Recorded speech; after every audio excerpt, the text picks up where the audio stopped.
Halo semua, pada video kali ini saya akan menjelaskan tentang microenvironment dan macroenvironment. Dimulai dari microenvironment. Nah, dalam microenvironment, tugas dari manajemen pemasaran ialah membangun hubungan dengan para customer sehingga customer merasa puas. Nah, selanjutnya ini ada gambar dan menunjukkan para pelaku utama dalam microenvironment. Supaya pemasaran dapat berhasil, pelaku-pelaku ini mesti dipenuhi dan digabungkan untuk membentuk jaringan penyampaian nilai yang terdapat di suatu perusahaan. Nah, yang ke satu ada perusahaan. Dalam suatu perusahaan tentunya terdapat rencana-rencana pemasaran.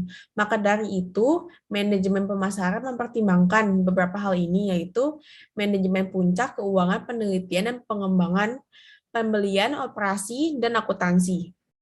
Hal-hal yang telah disebutkan tadi saling berhubungan dan membentuk lingkungan internal. Selain itu, manajer pemasaran juga menetapkan misi, tujuan, strategi luas, dan kebijakan perusahaan. Nah, contoh perusahaan yang saya ambil adalah PT Bintako Dharma Tbk. Yang saya lihat dari perusahaan ini, mereka bisa dibilang benar-benar matang rencana pemasarannya, mulai dari keuangan, misi, tujuan, strategi, dan kebijakan perusahaan. Nah, pada web mereka juga dapat melihat anggaran dasar perusahaan, dan misinya juga dapat dilihat. Nah, bahkan pada webnya juga sudah dituliskan tentang tata kelola perusahaan, terdapat struktur organisasinya yang jelas juga, dan masih banyak lagi info yang bisa didapatkan dari perusahaan ini. Yang kedua itu adalah supplier. Nah, supplier menjadi salah satu faktor penting dalam hubungan dengan pemasaran pada perusahaan. Supplier menyediakan bahan sumber daya yang dibutuhkan oleh perusahaan untuk memproduksi barang maupun jasa. Kekurangan atau keterlambatan pasokan, pemogokan tenaga kerja, dan peristiwa lainnya dapat membebani penjualan dalam jangka pendek dan merusak kepuasan pelanggan dalam jangka panjang.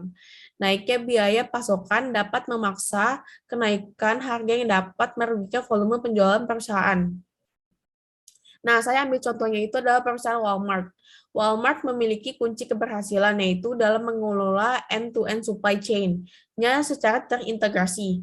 Salah satu terobosan penting yang dilakukan adalah melakukan supplier collaboration, di mana lebih mengutamakan kerjasama jangka panjang. Supplier collaboration diperlakukan sebagai sebuah aset strategi yang menguntungkan. Banyak hal yang bisa didapatkan ketika adanya supplier kolaborasi, yaitu menurunkan tingkat persediaan, menaikkan tingkat pemenuhan, menurunkan biaya, mempercepat lead time, dan masih banyak lagi. Nah, strategi Walmart untuk menekan biaya agar bisa memberikan harga murah kepada pelanggannya itu ialah melalui beberapa VMI dengan suppliernya, yaitu Procter dan Gamble. Pada VMI, maka visibility akan meningkat dan P&G bisa memberikan sebuah value added service kepada Walmart dengan melakukan pengelolaan persediaan secara automatic replenishment. P&G diberi akses untuk melihat actual demand dan tingkat persediaan.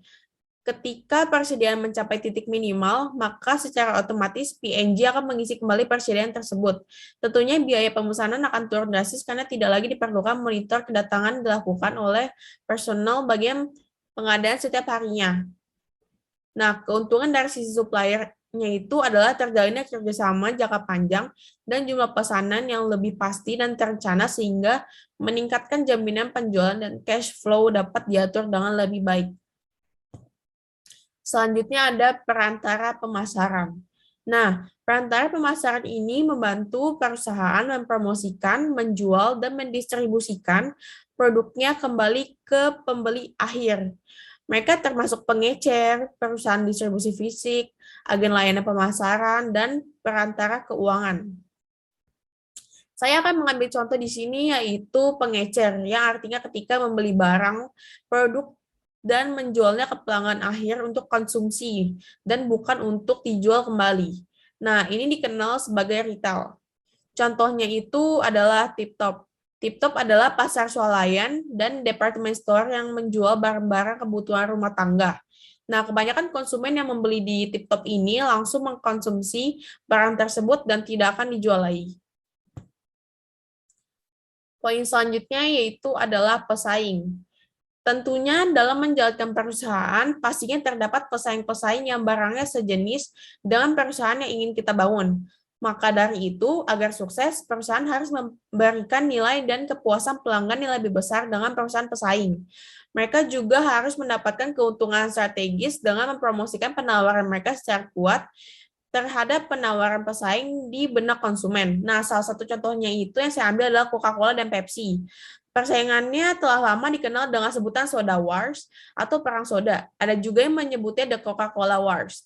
Dengan bentuk botol dan rasa yang nyaris sama, dua perusahaan minuman bersoda terus bergelut memasuki pasar-pasar makanan cepat saji, termasuk KFC, Pizza Hut, dan McDonald's.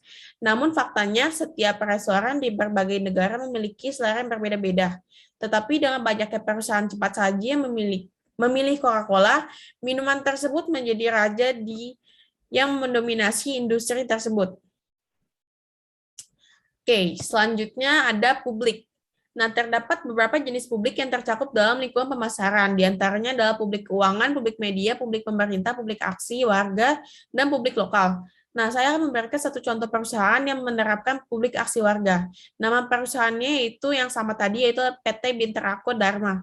Nah, anak-anak dari perusahaan ini sudah sering melakukan aksi sosial. Salah satunya bisa dilihat pada gambar, yaitu anak perusahaan dari PT ini yang bernama PT Meka Adi Pratama melakukan program Corporate Social Responsibility melalui kegiatan sosial dengan cara menyumbang beras 25 kilo untuk didistribusikan ke warga yang terdampak COVID-19.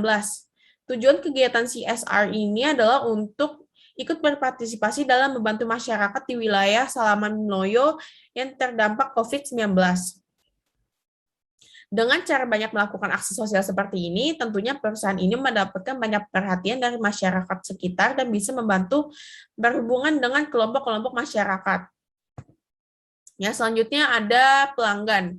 Nah, dalam suatu perusahaan, pelanggan adalah tokoh yang penting dalam microenvironment. Tentunya perusahaan memiliki target pasar. Nah, target pasar itu dibagi menjadi beberapa jenis, yaitu pasar konsumen, pasar bisnis, pasar pengecer, pasar pemerintah, pasar internasional. Nah, pada kali ini saya akan memberikan contoh pada pasar konsumen, yaitu yang menargetkan pembelinya ialah individu dan rumah tangga yang membeli barang atau jasa untuk dikonsumsi secara pribadi. Contohnya adalah produk Maybelline. Nah, pada kali ini saya akan mengambil contoh dari brand Maybelline yang merupakan salah satu brand makeup. Baru-baru ini ia melakukan collab dengan salah satu girl band group dari Korea sedang hits yaitu ITZY. Dengan cara ini, ia telah menarik fans-fans ITZY untuk membeli produk mereka.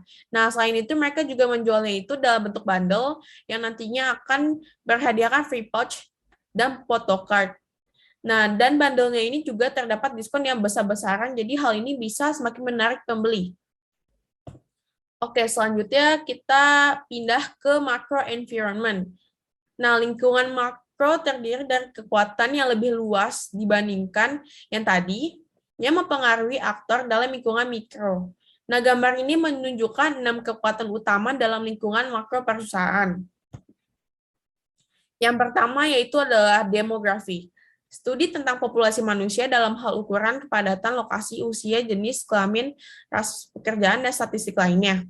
Nah, dalam demografi, perusahaan menargetkan orang-orang dari golongan-golongan tertentu. Contoh yang akan saya ambil adalah Yellow Fit Kitchen. Yellow Fit Kitchen adalah diet and healthy catering nomor 1 di Indonesia. Program Yellow Fit menawarkan solusi mudah bagi masyarakat Indonesia untuk diet dan hidup sehat.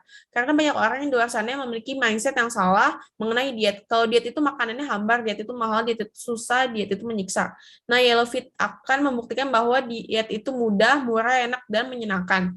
Jadi target dari Yellow Fit Kitchen adalah untuk orang yang ingin diet dan makan makanan sehat. Semua usia dan gender dapat mengkonsumsi produk ini. Untuk daerahnya itu hanya berada di kota Jakarta, Bogor, Depok, Tangerang, Bekasi, Bandung, Surabaya, Medan, Palembang, Malang, Pekanbaru, Semarang area. Lalu selanjutnya itu adalah ekonomi. Nah, para pemasar perlu menyadari 4 kecenderungan dalam lingkungan ekonomi, yaitu pendapatan, inflasi, tabungan kecil, dan hutang membengkak, dan perubahan pola pengeluaran konsumen. Contoh yang saya ambil ya pada PT Binteraco Dharma lagi. Perusahaan ini memiliki cukup banyak anak perusahaan dan juga memiliki banyak investasi dan juga pemegang saham. Bahkan perusahaan ini sampai membuat laporan per tahunnya dalam bentuk buku. Laporan tahunnya juga sudah tertera setiap tahunnya. Nah, bisa dilihat bahwa perusahaan ini telah mempertimbangkan kecenderungan dalam lingkungan ekonomi yang saya sebutkan tadi. Poin selanjutnya itu adalah natural. Nah, dalam membangun suatu perusahaan juga tidak boleh mencemari lingkungan, apalagi di banyak kota. Polusi udara dan air telah mencapai tingkat yang berbahaya. Pemasar harus menyadari beberapa tren di lingkungan alam. Yang ke satu yaitu melibatkan kekurangan bahan baku. Yang kedua itu adalah peningkatan polusi. Dan yang ketiga itu adalah meningkatnya intervensi pemerintah dalam pengelolaan sumber daya alam. Saat ini sudah cukup banyak perusahaan yang mengurangi sampah industri untuk menjaga lingkungan. Contohnya itu perusahaan yang akan saya ambil adalah The Body Shop. Nah, perusahaan ini telah melakukan upaya go green, yaitu adalah menggunakan carbon based energy untuk toko retail mereka yang tertulis pada data akhir tahun 2020. Selanjutnya ada teknologi. Teknologi merupakan salah satu hal yang membuat perubahan besar di dunia ini. Teknologi telah menghasilkan banyak hal yang membantu kehidupan sehari-hari manusia, tetapi tidak sedikit teknologi yang membuat manusia menjadi lebih malas. Nah, para pemasar perlu memperhatikan beberapa kecenderungan dalam teknologi, yaitu adalah laju percepatan perubahan teknologi, peluang pembaharuan yang tak terbatas, anggaran biaya penelitian dan pengembangan yang besar, konsentrasi pada penyempurnaan kecil dan bukan penemuan yang besar, pengaturan perubahan teknologi yang meningkat. Contohnya yang saya ambil ialah pada perusahaan Apple yang meluncurkan produk AirPods, yaitu earphone tetapi tidak mempunyai kabel. Nah, selain bisa dibawa kemana-mana tanpa butuh ribet, produk ini juga lebih estetik dari earphone yang berkabel. Nah, mulai dari penjualan produk ini, banyak sekali brand lain yang mengikuti AirPods dan menjadi banyak peminat. Selanjutnya, terdapat politik dan sosial. Tentunya pada bisnis terdapat peraturan-peraturan di dalamnya. Nah, sistem dengan peraturan cukup berjalan dengan baik. Banyak sekali perusahaan yang sudah mencantumkan pada webnya tentang tindakan yang bertanggung jawab pada lingkungan dan juga perbuatan yang baik yang sudah dilakukan perusahaan tersebut. Nah, keputusan pemasaran juga sangat dipengaruhi oleh perkembangan lingkungan politik yang terdiri dari UU, lembaga pemerintah, dan kelompok yang membatasi berbagai organisasi individu dalam suatu masyarakat. Yang bisa dilihat, ini merupakan perundang-undangan yang mengatur bisnis, dan yang kedua peningkatan penekanan pada etika dan tindakan tanggung jawab sosial. Contoh perusahaan yang akan saya ambil itu ialah PT Bintrako Dharma. Nah, sudah tidak usah diragukan lagi, perusahaan ini sudah melakukan banyak aksi sosial seperti penyerahan bantuan bagi warga yang terdampak COVID-19, seperti yang saya sebutkan tadi, melakukan kegiatan donor darah, dan lainnya. Selain itu, perusahaan ini juga melakukan aksi lingkungan seperti menyerahkan bibit untuk penghijauan dan penanam bibit mangrove. Bahkan melakukan banyak bantuan pendidikan juga, yaitu renovasi madrasah dan program beasiswa kurang mampu. Selain itu, sudah pasti perusahaan ini juga mengikuti peraturan-peraturan yang mengelola perusahaan. Untuk menjadi buktinya, kita bisa melihat bahwa perusahaan ini telah terverifikasi ISO, yang berarti sudah sesuai dengan manajemen mutu standarisasi internasional. Dan yang terakhir adalah budaya. Nah, masing-masing orang tentunya memiliki budaya masing-masing. Seperti contohnya dahulu sebelum pandemi COVID-19 berlangsung, kebanyakan orang lebih suka belanja offline dan jarang sekali untuk belanja online. Mereka merasa bahwa untuk apa belanja online dikarenakan jika offline bisa melihat barang secara langsung dan tidak butuh waktu untuk menunggu pengiriman. Tetapi dikarenakan pandemi ini terus berlangsung, banyak orang yang pindah haluan menjadi lebih gemar berbelanja online. Nah, tercatat pasar online Indonesia itu memiliki rata-rata pertumbuhan 26% per tahunnya. Orang-orang juga menjadi jarang berbelanja offline karena takut terkena virus COVID atau bisa juga karena mereka malas untuk keluar sehingga memutuskan untuk belanja online dan tinggal menunggu barangnya datang. Salah satu perusahaan yang menarik pelanggan untuk berbelanja online adalah Shopee dikarenakan banyak promo, murah, dan juga gratis ongkir. Berikut ini merupakan link yang menjadi sumber acuan saya untuk mencari informasi yang sudah saya jelaskan tadi. Oke, terima kasih sudah menonton video saya dan maaf bila ada perkataan yang salah.